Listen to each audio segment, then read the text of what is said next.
رفدین کے احکام کیا ہے؟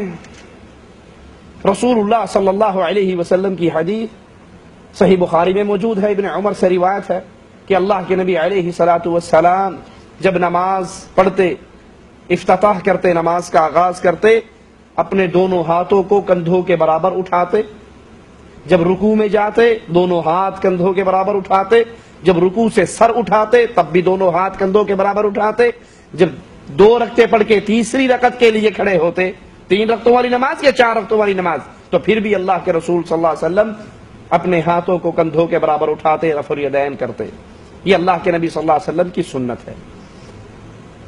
دنیا میں کوئی شخص صحیح حدیث سے ایک نماز میرے حبیب علیہ الصلوۃ والسلام کی ثابت نہیں کر سکتا کہ آپ نے ایک نماز پڑھی ہو اور اس کے اندر رفع دین نہ کی ہو۔ دنیا میں کوئی ایک صحیح حدیث ایسی موجود نہیں ہے۔ رفع دین کرنے کی جتنی حدیثیں ہیں سب صحیح، نہ کرنے کی جو بعض روایات ہیں وہ سب ضعیف، سب پہ محدثین کا کلام ہے۔ اب کچھ جھوٹ بولنے کے لیے کہہ دیتے ہیں جی وہ بغل کے نیچے بت رکھتے تھے اس لیے رفع دین شروع ہوئی۔ ارے بھائی عقل کے اندھے، نماز جماعت سے فرض ہو رہی ہے مدینہ شریف میں، بتوں والی پارٹی مکہ میں رہ گئی ہے۔ جہاں جماعت سے نماز فرض ہوئی وہاں بتوں والی پارٹی کوئی نہیں ہے، جہاں بتوں والی پارٹی ہے وہاں جماعت سے نماز ہی فرض نہیں ہے۔ نمبر 2، اگر مان بھی لیا جائے کہ وہ بغلوں میں بت رکھتے تھے تو پہلی دفعہ جب کرتے ہو، ہم تو کیسے کرتے ہیں؟ سنت جو ہے ابھی صحیح بخاری کی روایت جو میں نے سنائی، حذو منکبے، کندھوں کے برابر آپ ہاتھ اٹھاتے، اور جو بھائی رفع دین کے انکاری ہے وہ کہاں تک اٹھاتے ہیں؟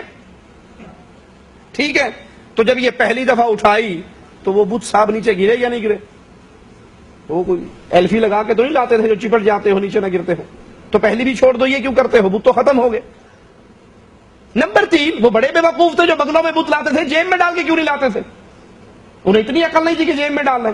نمبر 4، بت لاتے کون تھے؟ نعوذ باللہ، یہ تو نہیں کہا جا سکتا کہ صحابہ بت لاتے تھے، یہ تو نہیں کہا جا سکتا نا، یہی کہیں گے کہ منافق لاتے تھے۔ ارے بھائی منافق ہوتا ہی وہ ہے جو ظاہری آپ کا، باطنی آپ کا دشمن، جو اندر سے آپ کا دشمن ہو۔ کیا وہ کبھی چاہے گا کہ میری حقیقت کھل جائے؟